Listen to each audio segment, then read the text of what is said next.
Hello, welcome back to Madrona's Pulse Teachings. I am Iris and I am chatting with you about our astrology of the week ahead. As you can see by these not so gorgeous hotel walls, I'm in transit and definitely not in one of my various usual nooks. I'm in the first leg of going to pick up the vehicle that we're going to journey across the country with, but I did not want to miss putting out your astrology of the week ahead. So we're going to go ahead and do this. So we're talking about April 7th to the 13th. Okay, so this is a big week. So this is the energies that we're moving with this week are literally starting the week off as Mercury has stationed direct in Pisces. We also are going to have Venus station direct, conjunct Saturn in Pisces, and we have our Libra full moon. So both the full moon and Venus stationing direct are happening on the 12th of April.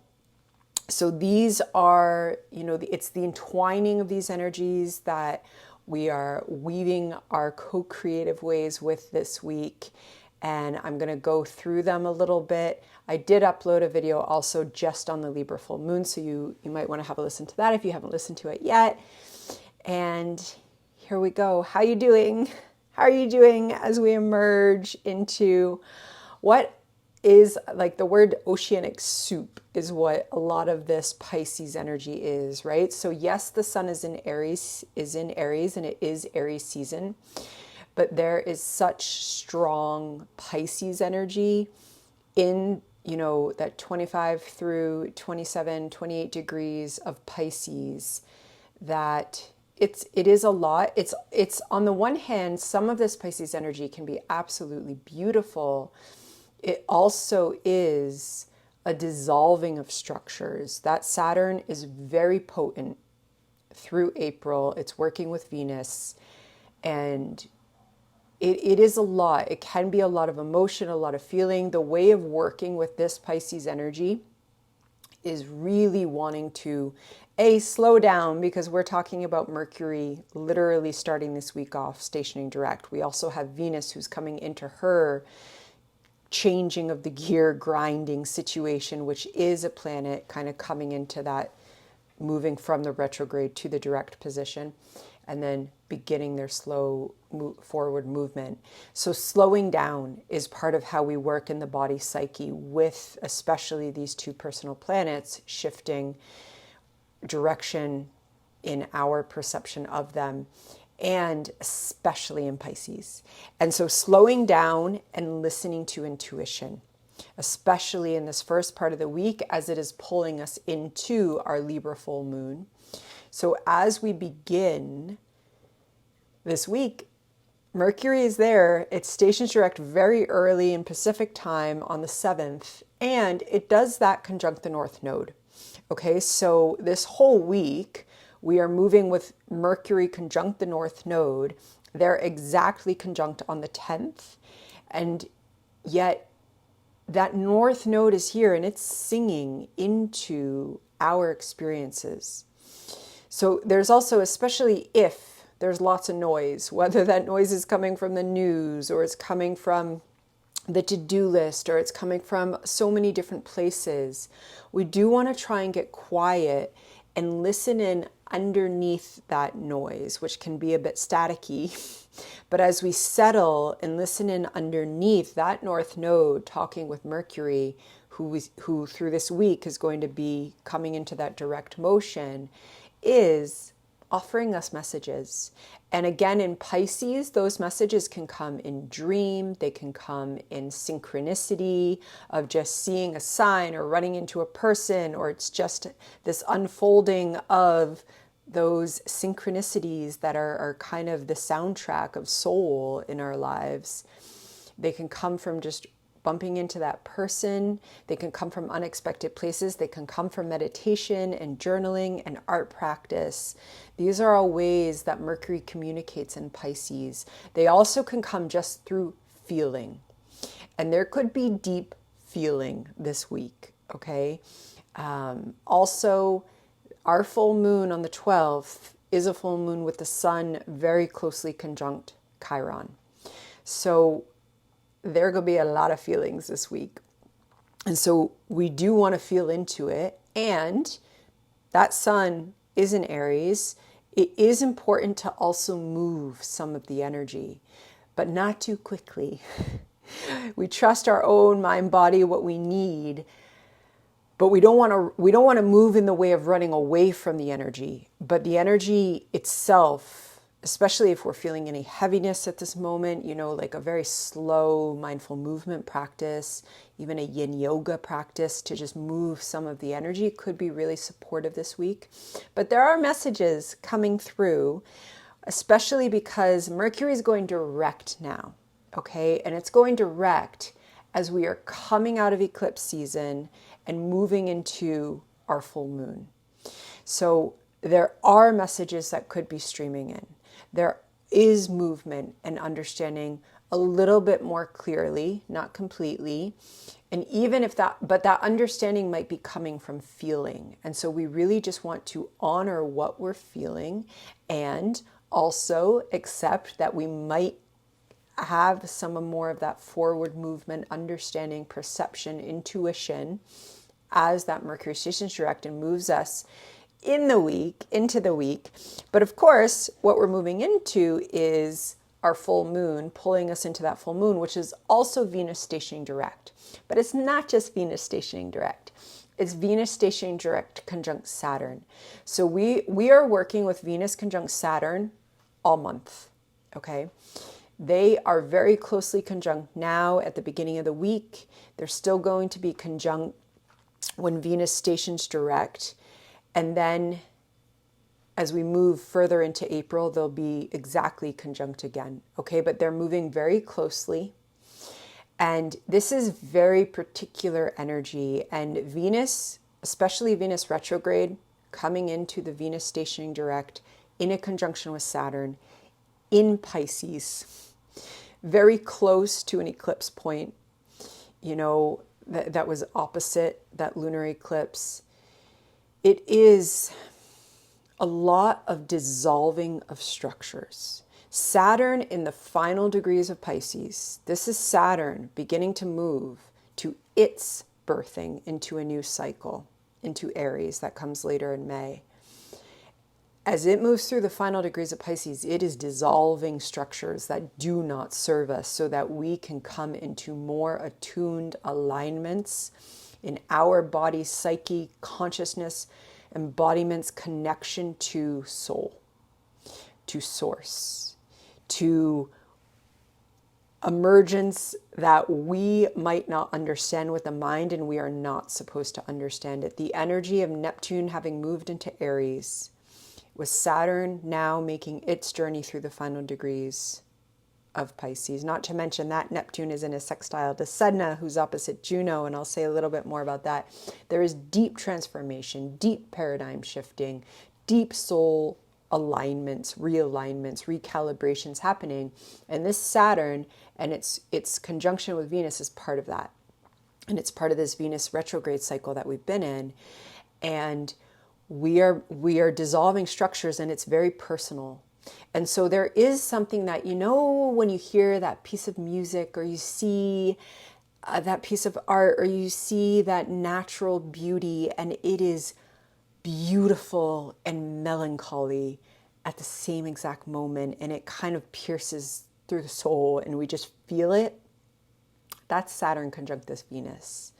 And because there is a shedding. Okay, so there is this hue, this tone of melancholy, melancholia, and yet Venus is also in this rebirthing, right? And so it's a lot of simultaneous directions, experiences, and honestly, it's just about witnessing and honoring, and maybe we are called to creative practice to move the energy, to witness it.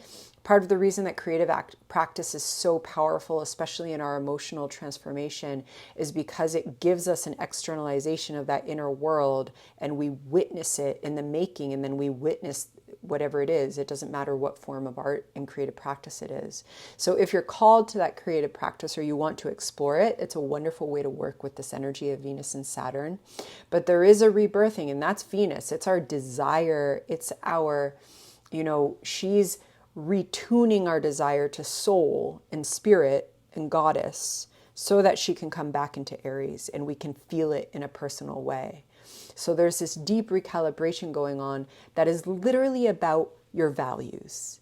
What are your values? What's coming up now? What in your life is wanting to be restructured, is restructuring itself with or without your consent in terms of how things are falling and where it's going?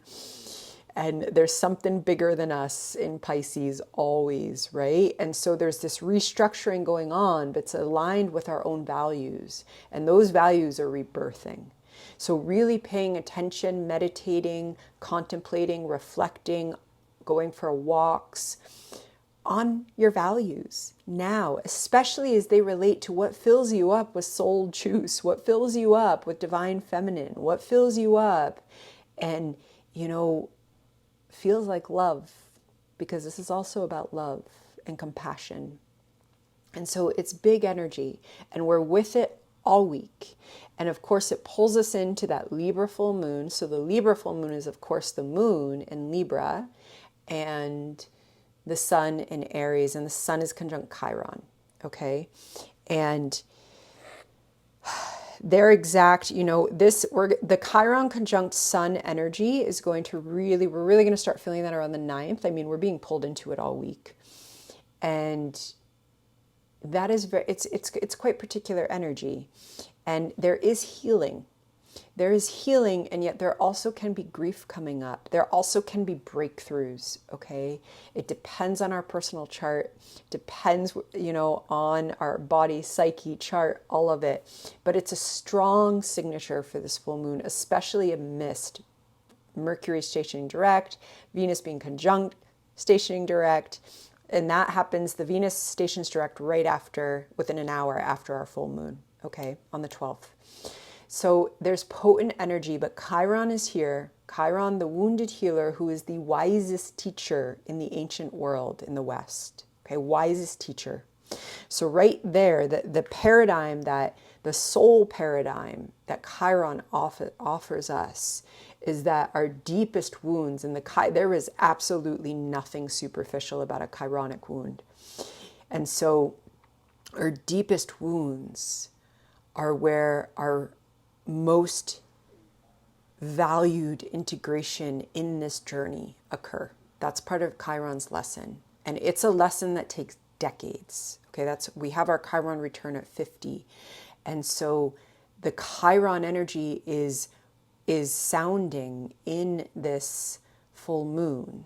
Okay, and yet Chiron's conjunct the sun. So there's also this kind of swallowing up of that sun energy with Chiron, and we're just feeling it. Again, that word melancholy is coming again, right? There is this tune of this melancholy energy, but melancholy it's actually a really rich word, especially in the tradition of the literature and the philosophy around melancholy. It is not sadness. It is not depression. It is something, there is awe. There is awe present in melancholy, and yet there is also depths. Right? And yet there is healing breakthrough. Venus is going direct with Saturn. She's creating new structures in a tango with Saturn. Mercury is going direct with the North Node. There are divine messages and soul messages streaming through. And it's a Libra full moon. So they're going to be coming through in our relationships. Okay. There could also be tension between Aries, Libra axis. Aries, my primal fire desires, all about you. All about you. Libra, you in relationship. Aries, all about you. And that's where that Chiron wound is kind of zinging, right? So we want to move slowly. We want to go, there might be a bit of tenderness. And again, we've got strong Pisces energy. We want to float on those waves. We want to ride the waves. Okay, that could be an intention for this week, is riding those lovely waves wherever they're taking us and kind of surrendering, because there's a lot of Pisces energy. And really honoring the relationships that nourish us. This could also show us energy about the relationships, the one-on-one dynamics that support us on our healing paths, that are allowing us to move forward, wherever they come from. Libra, it's all one-on-one dynamics, okay? A lot of times we kind of get taught to just focus on romantic partners. Libra opens us up to the importance of all one-on-one dynamics. I have a class that I teach on the myth of romance as it's kind of popularized in Hollywood. And we always talk about the importance of friendship, the importance of these relationships that get such little attention in mainstream media and are so important, right? And that includes furry friends. That includes our relationship with ourselves, our relationship with our animal companions, relationships with tree and our tree elders, relationships that we form through these incredible technologies, right? You know, it does include our emotional attachments. And so just honoring those one-on-one relational ways, and again, this can be with ourselves as well, also can be with Goddess, Spirit, Creator, that support us, and kind of maybe even celebrating them a little bit on our healing journeys as we do come through this full moon. And the only other piece that I wanted to mention is Juno, because she is coming into her exact opposition with Sedna, and she is talking to Neptune. She's in a trine with Neptune, and she also just echoes, you know, she is also about our ways of relating in those relationships in particular where we really show up in committed ways and it's integral to our lives. Okay, and there is something deep and transformative that is helping her to get ready to explore her depths a little bit more as she goes back into Scorpio. Okay, and that relational way of showing up with commitment, but she is in Sag. So those relationships, you know, recalibrating into our adventurous spirit, and whatever relationships and commitments support that transform our archetypal wounds. Nothing surface about that. As we enter new realities, because that's the Neptune energy. Okay, so it is very dynamic. We're still coming out of eclipse season and Neptune having entered Aries. It is so dynamic. It is so new. Rhythms are changing. And now rhythms are literally changing in our personal embodiments because Mercury is going direct and Venus is going direct and she's conjunct Saturn. And we're coming into a full moon. So we are riding our waves. And I'm going to leave you with that. I really do not really excited about this color behind me in this hotel. But I will stop going on about it because I just saw it. It was in my little like zone that I go into when I'm talking, and now I'm emerging out of it and I'm just seeing that color. It's something.